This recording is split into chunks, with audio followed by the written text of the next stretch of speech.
இப்பொழுது நான் பேசக்கூடிய வார்த்தை முடிந்தது.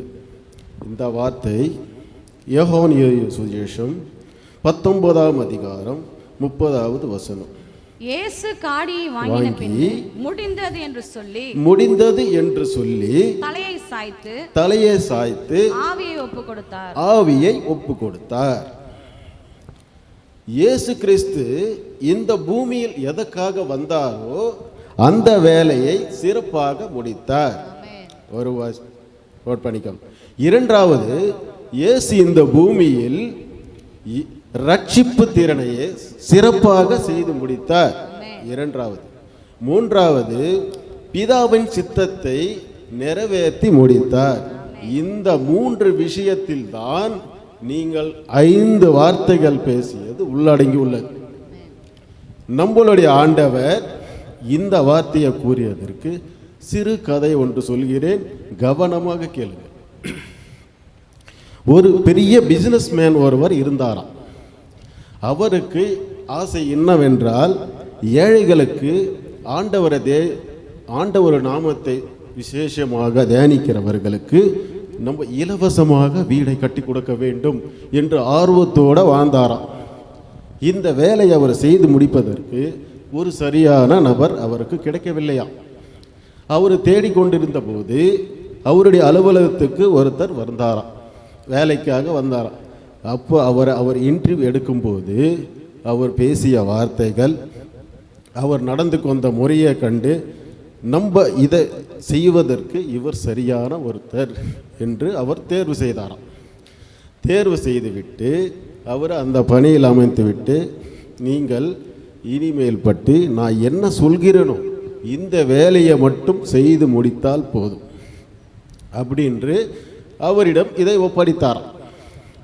என்ன வேலை என்றால், என்னுடைய ஆண்டவராகிய இயேசு கிறிஸ்துவின் ஊழியத்தை யார் யார் செய்கிறார்களோ அவர்களுக்கெல்லாம் வீடு இல்லை என்று நான் ஒரு லிஸ்ட் எடுத்து வைத்திருக்கிறேன். அந்த லிஸ்ட் பிரகாரம் உன்னிடம் கொடுக்கிறேன்.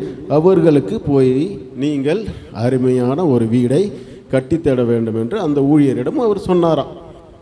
அந்த ஊழியர், ஐயா, நீ இந்த வேலையை என்னிடம் நம்பி கொடுத்தீர்கள், இது பின்னாடி வரும், நம்ம பிதாவாகிய தேவன் இயேசு கிறிஸ்துவிடம் சொன்னது இந்த சென்டென்ஸில் கடைசியில் சொல்கிறேன்.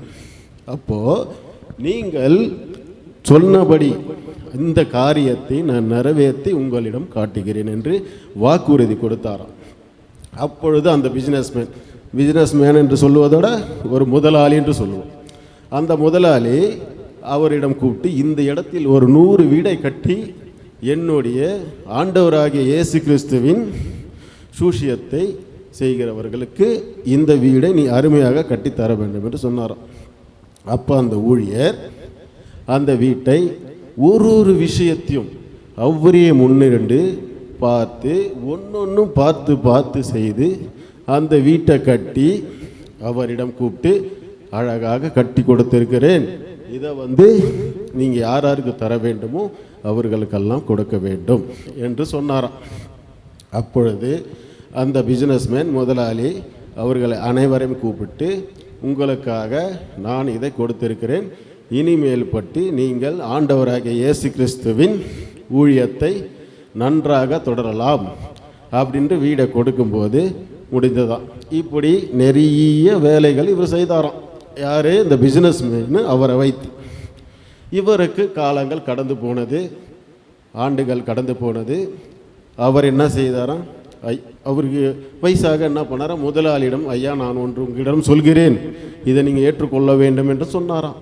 அப்பொழுது அந்த ஊழியர், எனக்கு வயதாகிவிட்டது, நான் விடை பெறுகிறேன் அப்படின்ட்டு சொன்னாராம். சரி, பரவாயில்லை, நீ போயிட்டு நாளை வா, உன்னுடைய கணக்கு வழக்குகள் அனைத்தையும் நான் பார்த்து உன்னிடம் சமர்ப்பிக்கிறேன் அப்படின்னு சொல்லி அனுப்பிச்சி விட்டாராம். மறுநாள் அவர் வந்தாராம். வந்தவுடன், ஐயா, வர சொன்னீங்க, வந்திருக்கிறேன், எனக்காக ஒரே ஒரு காரியம் உன்னால் செய்ய முடியுமா என்று சொன்னாராம்.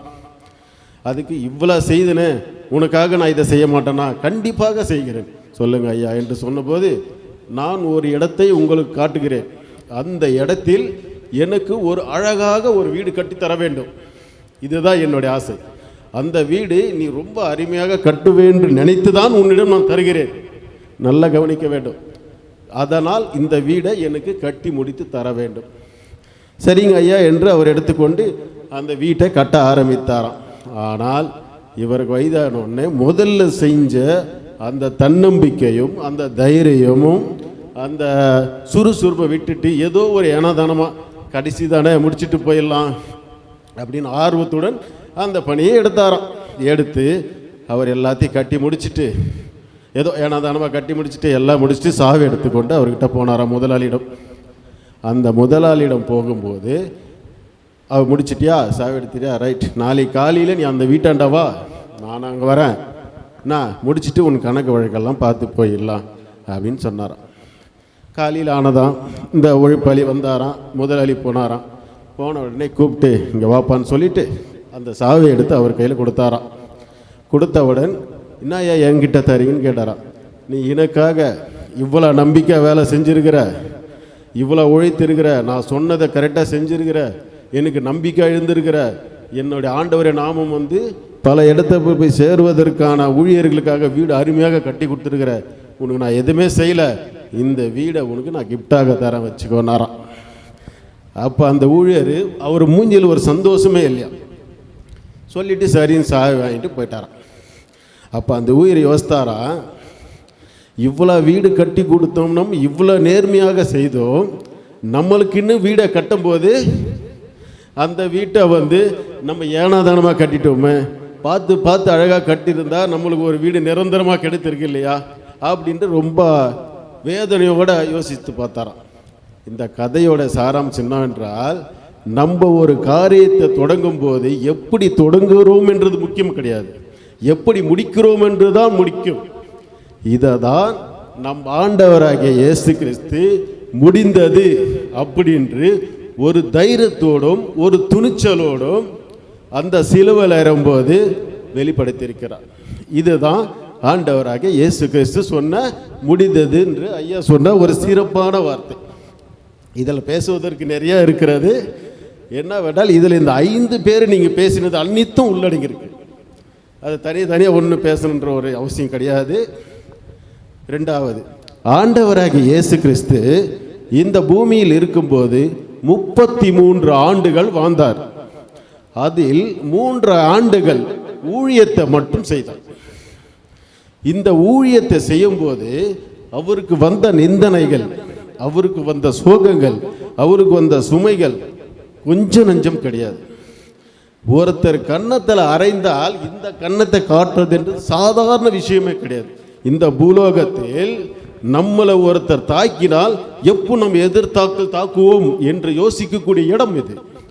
அப்படி இருக்கும்போது நம்ம பிதாவாகியோடைய நம்பிக்கையை அவர் மனதில் வைத்துக்கொண்டு அவருக்கு கொடுத்த காரியத்தை சிறப்பாக செய்து முடித்து ஆண்டவர் அந்த வார்த்தையை கூறினார். அப்போ அந்த 2.5-3 ஆண்டுகள் அந்த ஊழியம் செய்யும் போது பயங்கரமான அற்புதங்கள்லாம் செய்தார். சிம்பிளாக முடிச்சார். பயங்கரமான அற்புதங்கள் ஒருத்தருடைய செத்து போன உயிரோடு எழுப்பினார்.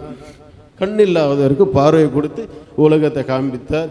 எவ்வளவோ சோதனைகளை அனுபவித்தார். இதெல்லாம் முடித்துவிட்டு ஆண்டவர் அவர் கூட பாவ செய்திகள் இருவர்களை சேர்த்துக்கொண்டு சிலுவையில் அடிக்கும் போது இவர் ஒரு பாவமும் செய்யாமல் இவரும் அந்த பலியை எடுத்துக்கொண்டு சிலுவையில் அறைந்தார். இது எதற்காக? நம்மளுடைய பாவத்தை மன்னிப்பதற்காக மட்டும்தான். இதுங்களா, இந்த பலிகளை ஏற்றுக்கொண்டு அவர் அதில் அந்த சிலுவையில் அடைந்தார். நம்ம ஆண்டவருடைய ஊழியத்தில் செல்லும்போது நம்மளுக்கு ஏகப்பட்ட பாடுகள் வரும். சாதாரண விஷயம் கிடையாது. இங்கே அம்மா பேசுனாங்க என்று சொன்னால் அது சாதாரண வார்த்தையே அல்ல. நான் பேசிடலாம். நான் பல மேடைகள் பேசியிருக்கேன், ஆங்கரிங் பண்ணியிருக்கேன். அவங்களுக்கு தெரியும். நிறைய ப்ரோக்ராமெல்லாம் பண்ணுவேன். நான் ஆங்கரிங் அழகாக பண்ணுவேன், கிரிக்கெட் கமெண்ட்ரேட்லாம் பண்ணுவேன். ஆனால் இங்கே வரும்போது ஒரு பயம் வருகிறது. அது என்னவென்றால், இந்த இடத்தில் நிற்பதற்கு ஒரு தகுதி வேண்டும். எல்லாரும் நின்ற முடியாது. அதுக்கு ஒரு தகுதி கண்டிப்பாக வேண்டும். நீ பைபிளை கையில் எடுக்கிற என்று சொன்னால் அதுக்கு முழுமையாக நீ அதை ஒப்படைத்திருந்தால் மட்டும்தான் அந்த பைபிளை உன்னால் எடுக்க முடியும். சாதாரண விஷயம் கிடையாது. ஊழியம் என்றது பயங்கர பாடுகளை சந்திக்க வேண்டும். பாடுகளை சந்தித்து, சோதனைகளை சந்தித்து, துன்பங்களை சந்தித்து கடந்து போனால் மட்டும்தான் உங்களால் முடிந்தது அப்படின்ற ஒரு வார்த்தையை உங்களால் கண்டிப்பாக கூற முடியும். அதை தான் நம் ஆண்டவராக இயேசு கிறிஸ்து நம்மளுடைய ரட்சிப்புக்காகவும் நம்மளுடைய பாவத்துக்காகவும் அவர் 3 ஆண்டுகள் படாத பாடுகளை சுமந்து அந்த இடத்தில் சிலுவையில் அறையும்போது அந்த காடியவை வாங்கி முடிந்தது என்று சொல்லி, அது எப்படி சொல்கிறார் என்றால், என் பிதாவாகிய தேவன் என்னிடத்தில் ஒப்படைத்த காரியத்தை நான் எப்படி நிறைவேற்றி முடித்தேன் என்று அவருக்கும் தெரியும், எனக்கு தெரியும். செய்ய வேண்டிய காரியத்தை எல்லாத்தையும் சிறப்பாக முடித்து விட்டேன் என்று சொல்லி அந்த சந்தோஷத்தில் தான் முடிந்தது என்று தலை சாய்த்தார். இதுதான் இதோட சிறப்பம்சம். ஐயா பேச சொன்னார் என்றதுக்காக மட்டும்தான் நான் பேசினேன். இதில் எனக்கு அவ்வளவு அனுபவம் கிடையாது. இந்த ஃபீல்டு கொஞ்சம் ரேர் தான், நம்ம ஃபீல்டே வேறு, புரியுதுங்களா? சரி, பேரை சொல்லிட்டாரு என்ற ஒரே ஒரு காரணத்துக்காக தான் இது வரைக்கும் நான் பேசுகிறேன்ற வார்த்தையை சொல்லவில்லை. ஜஸ்ட் நைட்டு மட்டும் ரெஃபர் பண்ணேன், ஜஸ்ட் 1 hour ரெஃபர் பண்ண தான் இது. அதனால் இந்த விஷயத்தை எடுத்து உங்கள் முன்னாடி பேசினேன். ஒரு சிறிய பாடல், just one request sir, I will sing it one song. Okay. ரெண்டாவது, நான் ஆங்கிலத்தில் பேசுவேனா என்று என் மகள் கேட்டாள். ஆங்கிலத்தில் பேசினா யாருக்கும் புரியாதுமா அப்படின்னு. என் மகன் தெலுங்கில் பேச போறியான்னு கேட்டாப்புல. தெலுங்கில் நான் பேசினா ஒருத்தர் கூட பேச கேட்க மாட்டாங்கப்பா, ஏதோ என்னால் முடிஞ்ச தமிழில் நான் பேசுகிறேன், ஒன்று கவலைப்பட சொல்லி தான் இந்த 6வது வசனத்தை உங்களிடம் சமர்ப்பித்தேன். உங்களுக்காக ஒரு சிறிய பாடல். இயேசுநாதா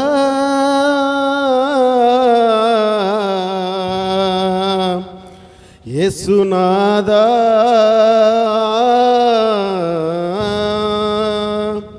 இயேசுநாதா నా ప్రాణనాద యేసునాద నా ప్రాణనాద అన్ని నామముల కన్నా ఘనమైన నామము నీదిలే నా యేసునాద అందరిని ప్రేమించు ఆదరవు కర్తవయ్యా నా ప్రాణనాద యెహోవా నీవే అని పిలువబడినవాడా యెహోవా నీవే అని పిలువబడినవాడా నీకే స్తోత్రములు నీకే స్తోత్రములు అన్ని నామముల కన్నా ఘనమైన నామము నీదే యేసునాదా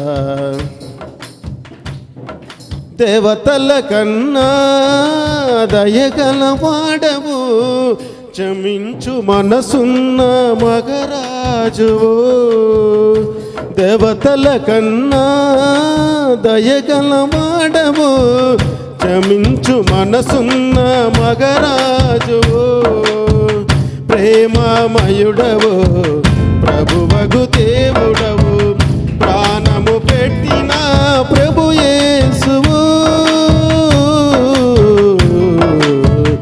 అన్ని నామముల కన్నా ఘనమైన నామము నీదే యేసునాదా అందరిని ప్రేమించు ఆదరణ కర్తవయ్యా ప్రాణనాదా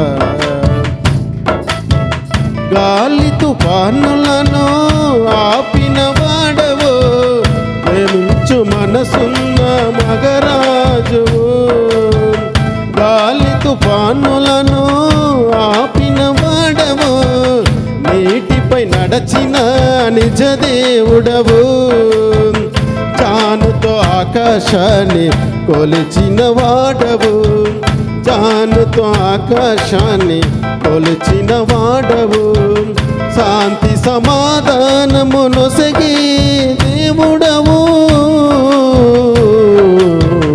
అన్ని నామముల కన్నా ఘనమైన నామము నీదిలే యేసునాదా అందరిని ప్రేమించు ఆదరణ కర్తవయ్యా ప్రాణనాదా యేసునాదా